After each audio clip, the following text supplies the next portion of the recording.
pouvez aider l'assistance? Il me semble qu'au travers des trois...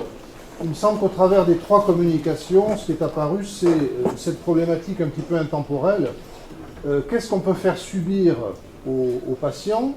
Quel est le degré de mauvaise foi ou de bonne foi, notamment dans l'utilisation de certains remèdes qui vont être tantôt toxiques, tantôt mortels, et qui correspondent aussi à une tradition.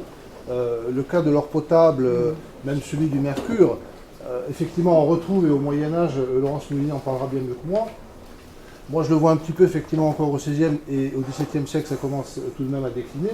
Mais on considérait que c'était des remèdes qui, certes, à très forte dose, pouvaient être dangereux, mais qu'on retrouve dans la plupart des textes, et qui étaient, en fait, a priori, une certaine banalité. Hein. Il y a d'autres exemples, comme on retrouve l'arsenic ou l'antimoine, ou des substances toxiques qui étaient employées pour embellir, pour soigner. Et en fait, on a assez peu, d'ailleurs là je reviens un tout petit peu à ma propre problématique, on a assez peu de procès pour empoisonnement. Il y en a par rapport à l'antimoine, au mercure je pense qu'il n'y en a pas énormément, et à l'or potable aucun. Hein, c'est-à-dire que là aussi, et pour cause. Mais ça ne peut pas faire de mal. On peut imaginer que les proches, voilà, ou la famille se retournent contre l'apothicaire. Et en fait, bon, sans anticiper les discussions de cet après-midi, mais je crois qu'il y a quand même deux points. Qu'est-ce qu'on peut faire subir effectivement aux patients? Comment s'organise le rapport de force? Quelles sont les substances en fait? Je crois que ça fait le lien. Quelles sont les substances qu'on peut introduire dans le corps? L'histoire de la transfusion, est-ce qu'on a le droit de mettre du sang animal dans un corps humain? Est-ce que c'est pas inhumain? Bon. Est-ce qu'on peut utiliser de l'or potable? Est-ce qu'on peut utiliser du mercure? À partir de quand c'est une stratégie d'assassinat ou une stratégie de guérison, ou voire un suicide? Hein. Bon, c'est vrai que je n'avais pas pensé à l'idée du suicide concernant le mercure et Agnès Sorel, mais bon, ça ouvre effectivement un certain nombre de pistes. Et puis aussi, ces médecins qui sont bernés par des urines qui ont été, entre guillemets, trafiquées, ça pose, je crois, un faisceau de problématiques qui sont assez proches. L'information des patients, on va ensuite discuter un peu de ça. Visiblement, d'après ce que vous avez dit, on présente les remèdes comme étant salvateurs, ne posant pas en définitive de problème, en quelque sorte, ou même souvent, si j'ai bien compris, le médecin mettant en jeu presque son argent, sa vie, si jamais y compris son traitement, si jamais le traitement n'agit pas, si j'ai bien compris. Donc, par rapport à cela, en fait, il y a une espèce de croyance, un tout petit peu à l'effet salvateur, et par rapport à la période actuelle, d'autant plus qu'on a M. Hurier qui se trouve là, l'information qui est donnée avec consentement rentre dans un processus de recherche. Donc la raison est intervenue plutôt que la croyance. J'ai l'impression qu'il y avait de la croyance dans ce que vous disiez, alors que maintenant on est beaucoup plus dans des procédures rationnelles d'une responsabilité et éventuellement de contraindre les complications. Il y a peut-être juste une nuance, c'est qu'il faut faire attention, il faut bien faire la distinction pour les sociétés d'Ancien Régime entre le médecin et l'apothicaire. C'est souvent l'apothicaire qui subit le procès. Le médecin dit vous avez été mal soigné, mais pas par moi. C'est l'apothicaire qui a mal préparé le médicament, ou qui ensuite a peut-être trompé son monde dans la composition. C'est très compliqué dans les pharmacopées. La thériaque, par exemple, on a une trentaine, une quarantaine d'éléments. Qu'est-ce qu'on trouve exactement à l'intérieur? Il y a déjà cette problématique. Oui. Oui, non, comme chronologiquement, je suis avant toi. Je blague. Je voulais, pour rebondir sur ce que vous venez de dire, la croyance, d'accord, mais le contrôle très tôt. Hein, ce que tu es en train d'évoquer, là, l'apothicaire qui peut ne pas comprendre une prescription ou introduire des contrefaçons, des produits permis, etc. Dès le XIIe siècle, on a des législations qui tentent d'en guider la chose. Et la confection de la thériaque, par exemple, fait l'objet d'une journée solennelle où des juges de la ville et des médecins experts viennent vérifier. Donc il y a quand même une volonté de contrôle et une conscience du danger de certaines substances. Et je dis un dernier mot, la cosmétique aussi, qui se développe à partir du XIIe siècle elle aussi. devient vite un domaine que les chirurgiens aiment bien traiter. Pourquoi? Parce qu'ils savent très bien la dangerosité de la céruse, de l'oxyde de plomb, du mercure, que les coquettes se mettent sur le visage. Donc croyance certes, mais je pense qu'il y a une rationalité assez tôt, ou la conscience du péril assez tôt. À propos du statut du patient, juste une petite chose aussi. Vous avez vu qu'on a parlé de patients littéraires, si on peut dire, du moins les sources sont écrites. Il y a aussi des patients qui sont physiques. Quand je vous ai parlé d'Agnès Sorel et de Diane de Poitiers, je vous ai parlé de patientes. Patient un jour, patient toujours. À partir du moment où des restes humains, et ça, j'ai pu en parler notamment vis-à-vis de mes collègues médecins légistes, à partir du moment où un patient passe dans les mains d'un médecin, qu'il soit clinicien ou médecin légiste, c'est toujours un patient. On n'est pas là pour le soigner, hein, on n'est plus dans une thérapeutique ou des soins curatifs, mais on est là dans prendre soin, tout simplement, y compris avoir une démarche diagnostique. Vous allez voir que, enfin vous avez pu voir, j'espère que moi, en tant que petit médecin du 21e siècle, j'ai eu ces deux patientes-là à m'occuper, tout simplement. Donc ce statut franchit vraiment les âges. Et on peut vraiment les considérer comme étant des patients. Et ce statut vraiment ne s'arrête pas à la mort de l'individu, ça on le sait déjà par les lois de bioéthique, mais ça s'implique également, y compris pour des restes qui sont archéologiques, peut-être même paléontologiques, mais ça c'est peut-être un peu exagéré. Donc le mot accompagnement, est-ce qu'il tirait bien le mot accompagnement? Nous sommes là pour accompagner les patients. Pour prendre soin. Parce que prendre soin... Prendre soin, ça voudrait dire qu'il y a une vision peut-être thérapeutique, ou qu'il y a une vision... Non, je pouvais vous dire pourquoi... Non, je vais vous dire pourquoi j'insiste sur prendre soin. Parce qu'il s'agit aussi de ne pas trop fragmenter. Vous avez vu que moi j'ai sacrifié une dent de Diane de Poitiers, et donc elle n'a plus de dents du tout. C'était la dernière qui restait, j'ai sacrifié. J'aurais pu aussi dire, ah bon, je veux absolument l'ADN, je vais sacrifier complètement sa mandibule, comme ça au moins j'aurais. Ben non, prendre soin, c'est aussi décider de ne pas tout détruire, pour soit laisser pour les générations futures, mais ça c'est pas prendre soin du patient, soit prendre soin véritablement du patient et décider de, là je m'arrête, je respecte ce qui reste de son corps. C'est pour ça que je pensais à prendre soin. Monsieur Trémolière. Il me semble qu'il y a une chose très intéressante dans ce que vous avez dit, c'est-à-dire que quand il y a une mise en cause à travers un procès sur l'apothicaire ou sur le médecin, d'un produit, fût-ce une thériaque, on a une tentative de démonstration d'une dangerosité. Alors que l'efficacité du produit, elle est acquise parce qu'on vous dit que c'est comme ça. Oui, oui, c'est toujours une démonstration en négatif. Oui. Voilà. Mais alors, ce qui est intéressant, c'est comment, c'est ce que j'ai un petit peu exploré, mais il y a des sources considérables, c'est un véritable continent, comment est-ce que la justice d'Ancien Régime permet de montrer qu'il y a quand même des cadres qui sont rarement évoqués par les médecins eux-mêmes. C'est-à-dire les médecins vont toujours mettre en avant, à la rigueur, des arrêts ou des décisions de justice qui leur sont favorables, et en fait, dans les archives et dans les sources, sommeillent des exemples où justement, le patient, le malade qui porte plainte, a quand même gain de cause. Mais ça, les corporations ensuite et l'histoire, on va dire, glorieuse de la médecine se gardent bien de le mettre en avant. On comprend, finalement, à ce moment-là, l'enregistrement du médicament se fait devant les tribunaux. C'est ça. Oui, puisque si on prend le cas de l'antimoine, par exemple, il n'est pas déclaré toxique. Alors, il est déclaré toxique, par exemple, au XVIe siècle par les docteurs régents de la faculté de Paris, mais c'est vraiment un arrêt du Parlement, c'est-à-dire c'est une décision qui, pour être effective, doit être une décision juridique qui va en interdire, ou en tout cas en limiter très très fortement la commercialisation, la prescription, l'utilisation.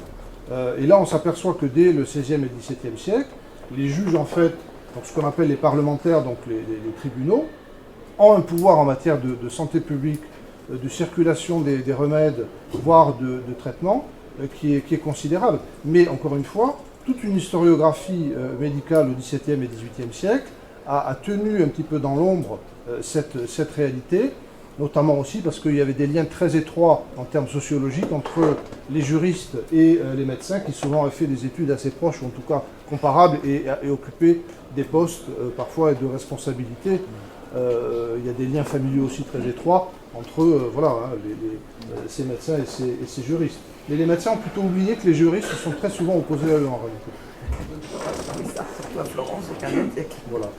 Mon intervention allait hors sujet, mais je voulais simplement signaler, puisqu'on parle de morale et d'éthique, que du grand renfermement de Louis XIV, à l'arrêté impérial de Napoléon, qui crée des dépôts de mendicité, je voulais citer une population qui ne portait pas plainte et qui a permis à la médecine de faire beaucoup d'avancées. Je parle des populations qui ont un langage de mendicité, des populations à la rue qui ont bien servi jusqu'au début du XXe siècle. Et de mon expérience personnelle, ça s'est poursuivi jusqu'en 1970, puisque de mes yeux, j'ai vu pour mon établissement des internes de chirurgie qui se battaient pour venir chez nous, parce qu'ils arrivaient un matin en se disant, tiens, lui il a mal au ventre, je me ferais bien une vésicule. Et je vous promets que c'est une constatation vraiment que j'ai vu mes yeux. Et vous étiez dans quelle institution? Parce que j'ai pas... si c'est pas indiscret, hein, mais c'est peut-être le secret médical. Il y a prescription maintenant. L'ancienne maison bancaire, qui est devenue le centre d'accueil et de soins hospitaliers de Tours, la maison bancaire qui reçoit des populations précaires et exclues depuis le 19e siècle. Et ces populations-là, c'est juste, ça a l'air hors sujet. Non, pas du tout. Il me semble que c'est aussi mettre sur la table des dérives quand même sur un plan moral et éthique qu'a fait la médecine. Je vous remercie. Merci à vous pour cette intervention. C'est vrai que c'est un aspect... Alors, il y a toutes les structures hospitalières. J'ai évoqué les travaux de Serena Lanoni sur les plaintes de patients et de patientes, notamment à l'Hôtel-Dieu, par rapport à ce qu'ils considéraient comme ou bien de mauvais traitements, ou alors le fait que l'accès au corps par les médecins, notamment sur les corps féminins, allait très très loin et que ces femmes ne savaient pas si tout était dicté, j'allais dire, par l'exigence de la médecine et du soin, ou s'il n'y avait pas des gestes, on va dire, beaucoup plus ambigus. Et là aussi, la jurisprudence et la documentation, c'est extrêmement rare, sont des choses qui étaient aussi tenues à l'écart et maintenues dans l'ombre. Oui. Bonjour, Sophie Moulias, je suis médecin. Et juste vos différents exposés, je vous remercie. Mais je pense qu'il y a deux choses. D'abord, aujourd'hui, on a un certain retour vers le Moyen-Âge, puisque les patients aiment beaucoup nous adresser des missives, en particulier par mail. On est censé savoir leur répondre tout sur tout, et les familles en particulier, hein, je suis gériatre, donc elles me disent on ne peut pas amener le malade, donc c'est à vous de nous dire ce qu'il a, on vous raconte. Il n'y a pas que la télémédecine, hein, il y a aussi la médecine, et c'est vraiment le grand retour de ça. J'ai trouvé ça extrêmement intéressant, et ils ont du mal à concevoir que voilà, on ne va pas leur dire ce qu'a le patient avec ce qu'il nous raconte, même s'il nous raconte bien, et on ne va pas faire une prescription à la fin avec ce qu'il nous raconte. Et en effet, on m'a déjà proposé de m'envoyer les urines du patient bien plus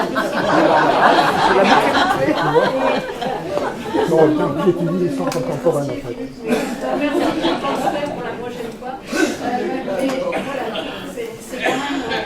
j'ai trouvé ça extrêmement intéressant. L'autre chose, c'est ce que vous avez dit entre la rencontre entre la confiance et la conscience. Aujourd'hui, il y a une crise de confiance vis-à-vis, alors peut-être plus vis-à-vis des médecins, de la médecine en particulier, mais peut-être plus vis-à-vis de l'apothicaire, parce que ce qui est beaucoup interrogé, c'est le rapport aux pharmaceutiques et en particulier à l'industrie. Et au moins une fois par semaine, il y a quelqu'un qui me dit que je suis vendu à l'industrie parce que j'ai osé prescrire un médicament, alors que tous les autres pleurent parce que je n'ai pas prescrit de nouveaux médicaments. Mais ça fait quand même partie des discours qu'on a souvent. Tout le monde vient avec mon ami Google qui raconte beaucoup de choses, et mon ami Google a donc dit des choses méchantes, y compris sur des trucs. J'ai prescrit de la vitamine D, on m'a dit vous savez pas qu'il y a des métaux lourds dedans, vous intoxiquez trop vos patients, c'est long, mon père prendra ça. Ok.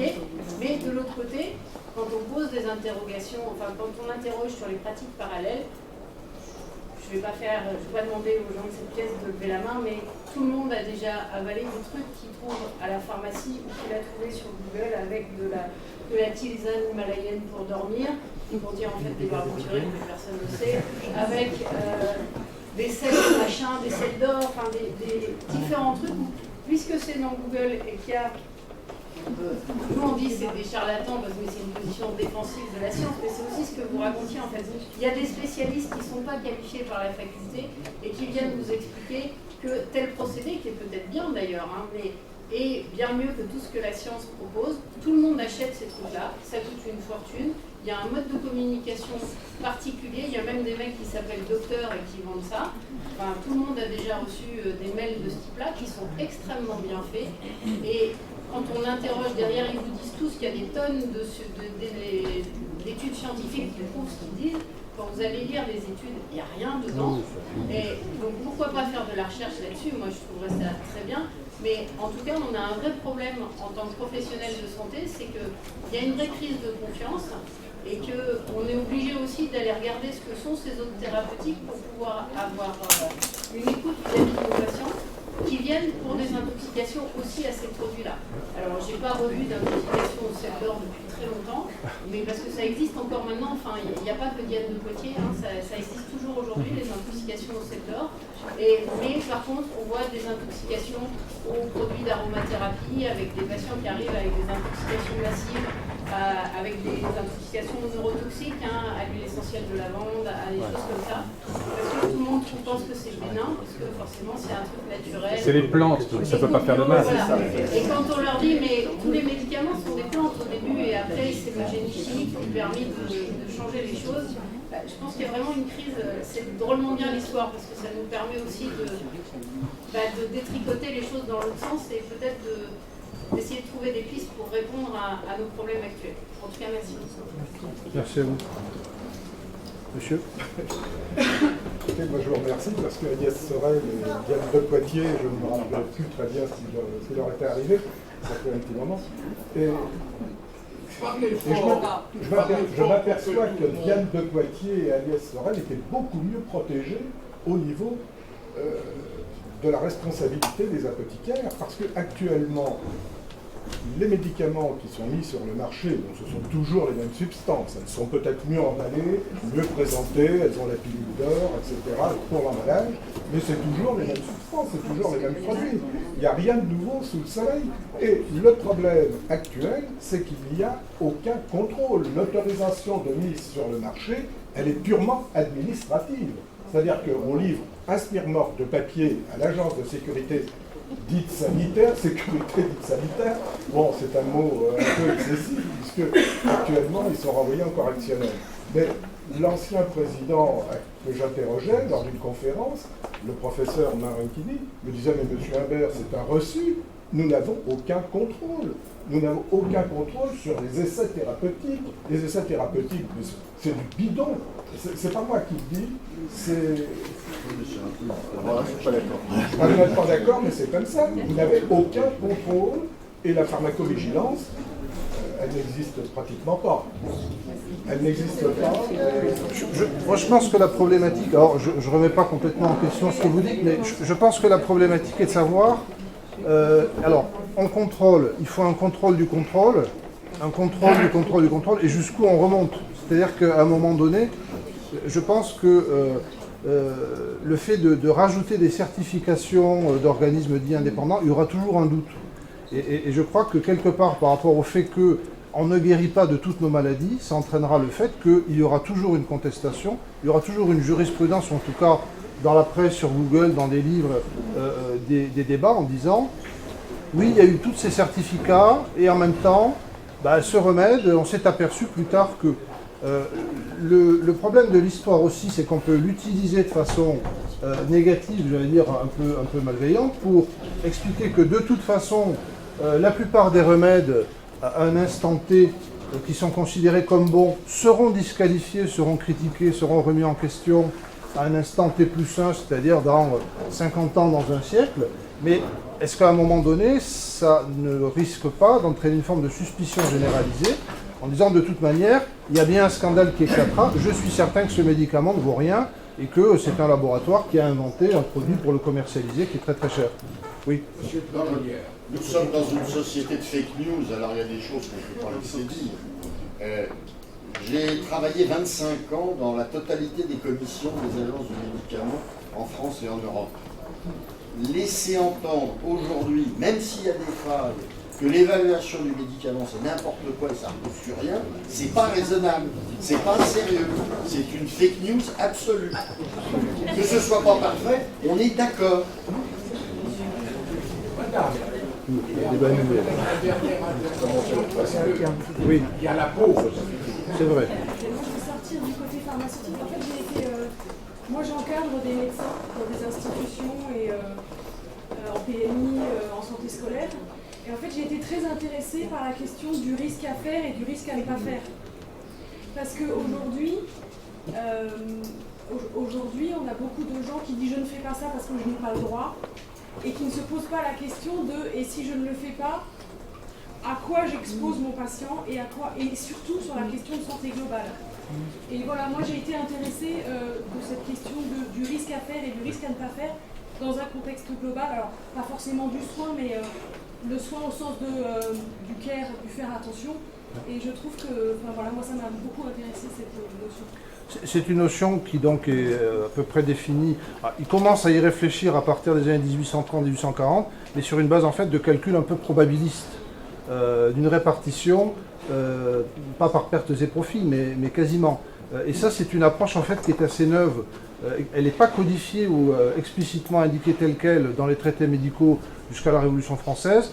Et puis avec peut-être le positivisme ou le scientisme du 19e siècle, on se dit oui, mais pour fonder une médecine clinique qui est vraiment efficace, à un moment donné, il faut introduire les nombres, des calculs, et notamment le calcul des risques et des chances, qui peut, à un moment donné, justifier une opération, une intervention, qui autrefois aurait été neutralisée dès le départ en disant c'est impossible, s'il suffit qu'il y ait un seul risque, on ne fait rien.